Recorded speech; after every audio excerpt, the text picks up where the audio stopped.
Olá, seja muito bem-vindo de volta à minha jornada de autoeducação através dos grandes livros do mundo ocidental, publicado pela Enciclopédia Britânica. Meu nome é Alton Sai e meu objetivo aqui é sair da vulgaridade. Espero que você me acompanhe nesse projeto de sair da vulgaridade e você deixe de ser vulgar também. Eu estou gravando esse vídeo aqui logo em seguida a gravação do vídeo sobre o Ésquilo. Vou deixar aqui no card e a gente grava e vai tentar ver se está tudo certinho, né, com o áudio e tudo mais. Eu fui olhar e fui observar meu cabelo e meu cabelo estava bagunçado demais. Ainda não me acostumei com esse novo corte, né? Fui na barbearia e aí meu barbeiro cheio das tendências, né? Falou, não, Otto, então vamos cortar assim agora, que tá no estilo mais clássico e tal. Pode pentear assim, não sei o que. Aí eu abandonei o degradê e tô nesse estilo mais clássico. Mas eu tava olhando lá e falei, cara, acho que meu cabelo ficou bagunçado nesse vídeo. Vou tentar passar uma água ali pra ver se dá uma melhoradinha. Bom, mas nesse vídeo de agora, tirando as anedotas da vida e o cafezinho do pós-almoço, sempre é bom.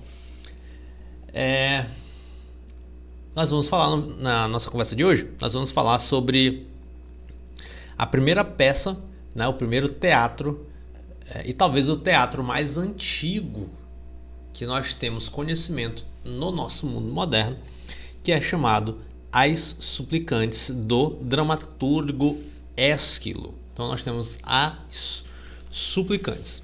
Eu já sentei para gravar aqui e esqueci de pegar As Suplicantes. Eu acabei lendo esse texto pelo Kindle. Eu não tenho o livro físico desse texto, né, porque eu escolhi comprar uma coleção de teatro grego que eu já, na verdade, eu não sei se vai ter nessa coleção, que é essa coleção aqui da Zaha, As Suplicantes. Deixa eu ver aqui se tem. Elétrica, Bacantes, Acorrentado. Não tem. Tem alguns textos principais, né, então não tem nessa coleção aqui do livro físico, tá bom? E eu decidi não comprar todos os livros físicos, né, mas tê-los ali no Kindle e tudo mais. E só se eu me satisfizer bastante do texto, aí sim eu compro o livro físico, tá bom? Então a versão que eu tenho é esta daqui que eu vou mostrar para você.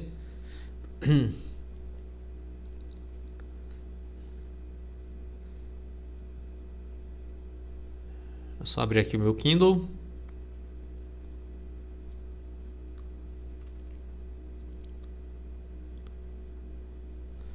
Essa versão aqui da editora Heráclito. Tomara que dê para ver aí. Deixa eu diminuir o brilho da tela. Eu acho que dará para ver. Tá bom? Então, essa peça, ela foi escrita há quase 2.500 anos e fala diretamente sobre crises de refugiados, vamos dizer assim. O nascimento da democracia e o direito da mulher de dizer não. Então parece termos que são bastante atuais, né? Então, refugiados, vamos usar essas nomenclaturas, mas a gente pode usar uma nomenclatura mais arcaica, a gente poderia chamar de estrangeiros. O nascimento ali de uma possibilidade de uma democracia e o direito da mulher, exatamente, a mulher dizer não.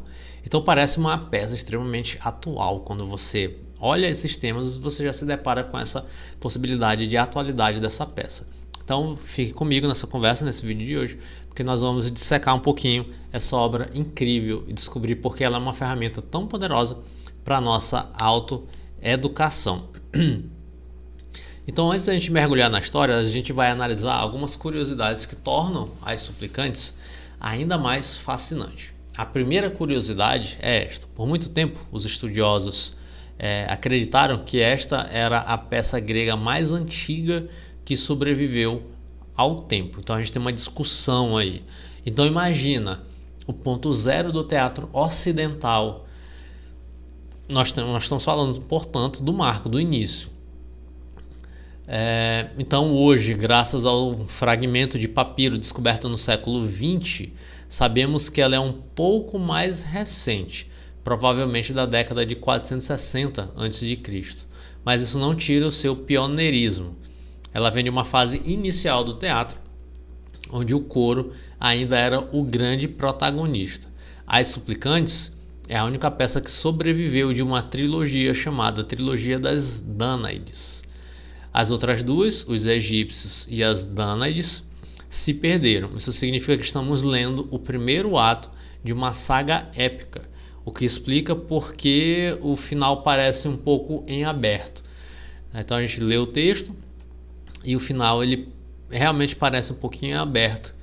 A gente não sabe o que acontece muito bem ali, né? Tem só parece que finaliza o texto e a gente, bom, e aí, o que acontece para mais, né? E por último, né, nós temos aqui o Ésquilo. Ele não era apenas um diretor. O Ésquilo é considerado o pai da tragédia grega. Eu falei no nosso vídeo sobre Ésquilo acerca disso. Ele lutou em batalhas contra os persas, né? Foi ele que introduziu o segundo ator no palco, criando essa possibilidade de diálogo e do conflito dramático como conhecemos, né? Então, ele viveu e respirou o nascimento da democracia ateniense. Então, esse foi o nosso autor. Bom, e de que se fala, portanto, As Suplicantes? Qual é o resumo da trama das Suplicantes? Nós temos um grupo de 50 mulheres, as filhas de Dânao, que são o coro e as protagonistas da história. Café azuzo? E elas estão fugindo do Egito e chegam até a cidade de Argos, na Grécia. E quando a gente está lendo o texto, a gente fica tentando entender por qual razão elas estão fugindo. A gente sabe que elas chegam ali na cidade de Argos, na Grécia, e nós temos... eu fiquei me perguntando qual era o motivo da fuga, né? Então elas estão sendo forçadas a se casar com os seus 50 primos. Então é um grupo de 50 mulheres que estão sendo forçadas a casar com 50 primos, né? Os filhos de Egito. E elas veem, esse grupo de mulher, ver que esse casamento é algo violento e ímpio. E, portanto, esse grupo se recusa a aceitar esse casamento. Então, ao chegarem em Argos, elas fazem o que o título da peça diz. Elas começam a se tornar suplicantes, né? Então, elas são suplicantes perante quem? Então, elas se agarram aos altares dos deuses e pedem asilo ao rei da cidade, Pelasgo. Então, é muito importante você prestar atenção na postura de Pelasgo quando você estiver lendo o texto. E aqui está o grande coração desse drama, o dilema do rei Pelasgo. De um lado, se ele negar o asilo, ele vai ofender Deus, o protetor das suplicantes, dos estrangeiros, dos desamparados, né? Então, por isso que eu falei ainda agora, em vez de a gente chamar refugiado, a gente tem o nome estrangeiro. Então, se Pelasgo nega o asilo aos estrangeiros, então a fúria divina cairia sobre a sua cidade. Por outro lado, se Pelasgo aceitar aquelas suplicantes, ele vai comprar uma briga feia com os egípcios, que virão, logicamente, com seus exércitos para tomar as mulheres à força. Ou seja, ele arrisca uma guerra sangrenta para proteger as estrangeiras. Então esse é o grande dilema, né? Se a gente fosse colocar dentro das categorias aqui aristotélicas, acerca da poética e da tragédia grega, o Pelasgo, meu Deus do céu, que dificuldade de falar, Pelasgo, o rei Pelasgo é o herói trágico, vamos dizer assim, desse drama. Então o que ele faz? E aqui é o ponto genial que a gente pode observar no texto, né? O rei, ele não vai decidir sozinho. Ou seja, ele diz que não pode tomar uma decisão de tamanha gravidade a partir das suas próprias ideias e sem o consentimento do povo. Então ele leva o caso para uma assembleia dos cidadãos de Argos. Por isso que no começo aqui da nossa conversa eu disse que envolve até o início de um processo democrático. Então o rei consulta o povo e o povo de Argos vota por unanimidade e decide acolher as suplicantes e protegê-las, mesmo sob ameaça de guerra. Então a peça termina com as mulheres a salvo dentro dos muros da cidade, mas com a sombra do conflito se aproximando no horizonte. Então essa decisão necessariamente implicaria ali uma possibilidade de guerra. E nós vamos nos aprofundar sobre essas temáticas, sobre esses textos e esses trechos especificamente, dentro da nossa plataforma exclusiva do nosso projeto Reforma Clássica. Então, se você quiser apoiar o projeto, é só clicar no link aqui embaixo do QIFI, que você terá ali acesso a conteúdos e debates mais aprofundados sobre esses textos, né, que eu trago as minhas impressões de maneira mais aprofundada e a gente vai discutir temas também de maneira mais aprofundada e como essas questões, esses temas podem nos ajudar no nosso processo de autoeducação para sairmos da vulgaridade. Então nós temos alguns grandes temas acontecendo aqui. A história é bastante simples, você lê numa tacada só que é uma mina de ouro com grandes temas. Por exemplo, nós temos a questão da justiça e do asilo, porque aqui nós temos vamos dizer assim, um costume grego, né? A peça é uma aula sobre o dever sagrado de acolher o estrangeiro vulnerável, do princípio da hospitalidade, princípio esse que nós já vimos em Homero, em Ilíada e Odisseia. Não é uma questão de caridade, mas de justiça fundamental e protegida pelos deuses. Então, esse princípio nos força a perguntar o seguinte: qual a nossa responsabilidade para com aqueles que batem a nossa porta pedindo ajuda? E parece um princípio um pouco estranho, porque atualmente nós temos uma extrema desconfiança sobre quem nos pede ajuda, quem nos pede asilo. E os gregos, eles tinham essa cultura, esse hábito muito, muito marcante da hospitalidade. Como já disse, você consegue observar isso em Homero, né? Desde Homero a gente consegue observar esse princípio aparecendo. E aqui, portanto, nós temos novamente esse princípio aparecendo, que nos faz refletir muito sobre como a gente tem aberto, né? Ou como a gente tem acolhido aqueles que batem a nossa porta. Um segundo grande tema seria a democracia versus tirania, que é a decisão do rei Pelasgo de consultar o povo é um manifesto. Então, em vez dele agir como um tirano, ele fica nesse dilema. E ele começa a perceber que ele não pode decidir isso sozinho. Fala, poxa, se eu acolher vocês aqui, se eu acatar o princípio da hospitalidade, se eu aceitar o estrangeiro na minha terra, que eu sei que inclusive é um dever divino, eu vou colocar em risco as pessoas às quais eu devo proteção. Eu sigo, portanto, uma lei divina, um princípio divino, ou eu sigo uma lei terrena? Ele vai e consulta o povo, né? Então, em vez dele agir como um tirano, ele se submete à vontade popular.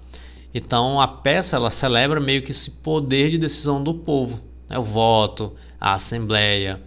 Então, Ésquilo está na prática fazendo uma propaganda positiva do sistema democrático que estava florescendo em sua Atenas, né? Então, aqui a gente tem meio que o retrato ali do seu contexto histórico e ele está ilustrando isso, a força que tem o poder do povo, o poder do sistema democrático, né? E um terceiro grande tema que a gente pode encontrar aqui nessa peça é a agência feminina e consentimento, ação. Então pense nisso. As protagonistas são mulheres que dizem não. Então elas se recusam a um destino imposto. Arriscam tudo pela autonomia sobre os seus próprios corpos e vidas. Elas não são vítimas passivas, são agentes de sua própria libertação. Então é um tema absurdamente moderno. E o que a gente sabe é que, como eu falei anteriormente, essa peça é o início de uma trilogia e nós temos fragmentos das outras.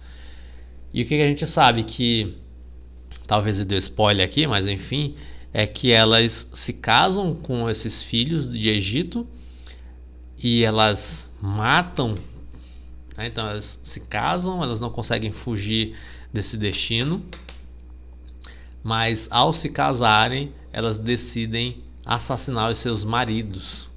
Então, nas núpcias, elas vão lá e matam todos, com exceção de uma que queria ser mãe. E aí ela não mata, engravida, e aí isso desenrola em outras histórias que iremos comentar por aqui. Então nós temos uma aplicação ou várias aplicações práticas e o principal, que é o valor para a nossa autoeducação. Lembrando que nosso objetivo é sair da vulgaridade, né, e chegar a uma aristocracia intelectual, como falamos aqui nesse vídeo sobre educação liberal, a partir do ensaio do Robert Hutchins. Então nós temos esses temas, e como é que esses temas podem me ajudar? Como que eu acho? Como que eu entendo que eles podem me ajudar no meu próprio processo de autoeducação? Então a primeira coisa é desenvolver um pensamento crítico, principalmente pelo drama do rei Pelasgo. Então a peça não me dá respostas fáceis, nem respostas prontas. O rei não diz, é assim assado. Não, ele fica meio que no dilema. Cara, como é que eu resolvo esse quebra-cabeça? O que é mais importante? É a paz ou a justiça?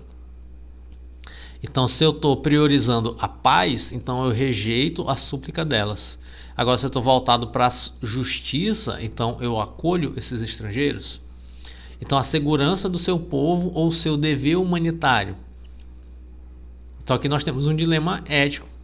Então, você e eu sou forçado a ponderar dilemas que não tem uma solução perfeita, percebe? Não tem uma resposta ideal. Um segundo ponto, de repente, que nós podemos pensar é como que essa peça